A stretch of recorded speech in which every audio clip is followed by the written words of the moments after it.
好，今日呢部咖啡機已經整好，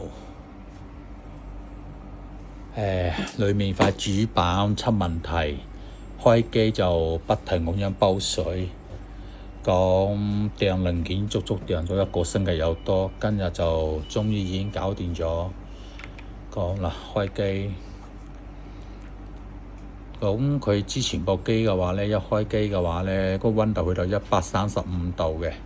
係唔正常嘅。嗱，而家就已經90度，冇再跳變。咁呢種情況嘅話，呢部機價值亦都唔平嘅。咁如果你話去返原廠換塊板嘅話呢，保守估計都要2-3千蚊左右。係因為呢啲係主板故障。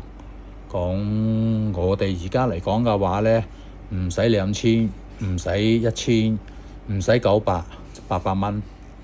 係啦，800蚊已經幫你整好塊板。咁而家再試一試嗰個情況。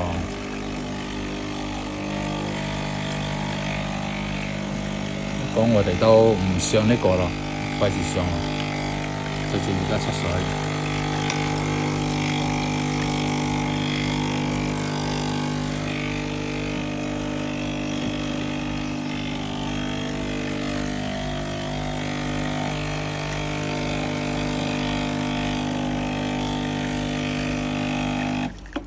好，搞掂。如果大家希望維修價錢比較平嘅話呢，咁就自己過嚟觀塘，送過嚟觀塘，我哋幫你整。因為講真嘅，我哋上門嘅話呢，又要隧道費啦、橋費啦、停車費啦、油費啦、人工啦、時間啦，好話唔好聽，大吉利是俾人抄個牌又要400蚊，呢啲都係錢嚟㗎，係嘛？咁所以大家要明白。我哋上門有一定嘅費用，你可以自己或者揾部GoGoVan啊，或者叫個司機送過嚟都得，冇問題，係嘛？反正佢又唔係十分之好重。講檢查費嘅話咧，咖啡機檢查費就300蚊嘅啫，定額嘅啦，定晒300蚊檢查費嘅。講至於維修費嘅話咧，一般情況嘅話咧，如果唔使訂零件啊，或者唔使購買其他零件嘅話咧，就係400蚊幫你搞掂嘅。講但係有時好似呢啲主板啊、內部嘅零件，我哋有啲 IC 或者有啲芯片需要喺其他地方訂過嚟嘅話咧，咁我哋自己都要成本㗎嘛。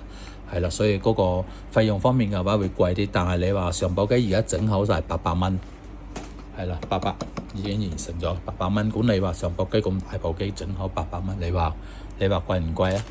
係啦，咁整整咗2個星期。咁當然啦，咁我哋唔係淨坐喺度整咖啡機嘅，我哋一般都要上門去幫客戶整機。